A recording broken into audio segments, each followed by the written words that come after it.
سارہ نئی نئی دلہن بن کر اس گھر میں آئی تھی۔ دل کی صاف اور زبان میں شائستگی تھی، مگر ساس بیگم کے دل میں ایک عجیب سا خوف بیٹھا ہوا تھا۔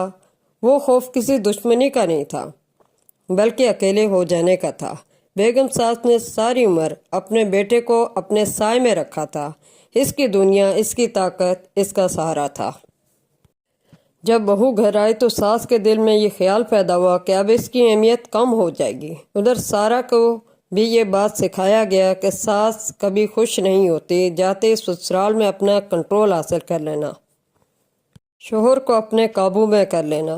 اصل جھگڑا کھانے پر یا برتنوں پر نہیں تھا، بلکہ عدم تحفظ اور کھل کر بات نہ کرنے کی عادت۔ بیٹے نے بھی خاموشی اختیار کی اور یہی خاموشی دونوں عورتوں کے درمیان دیوار بن گئی۔ ایک دن سارہ بیمار پڑی۔ بیگم ساس دل کی بری نہ تھی۔ اس نے رات بھر اس کے سرہانے بیٹھ کر تیمارداری کی۔ تب پہلی بار دونوں کی آنکھوں میں سچائی اتری۔ سارہ نے کہا، امی مجھے آپ کی جگہ لینے کا کبھی خیال نہیں آیا۔ بیگم ساس کی آنکھوں سے آنسو بہہ نکلے اور بولی، بیٹا مجھے بھی کبھی یہ سمجھ نہیں آیا کہ محبت بانٹنے سے کم نہیں ہوتی۔ اس دن گھر میں یہ طے ہوا کہ جھگڑوں کی اصل وجہ نہ ساس تھی نہ بہو، بلکہ عدم تحفظ اور بول نہ پانے والی محبت تھی۔ Thanks for watching Ahmed real heroes.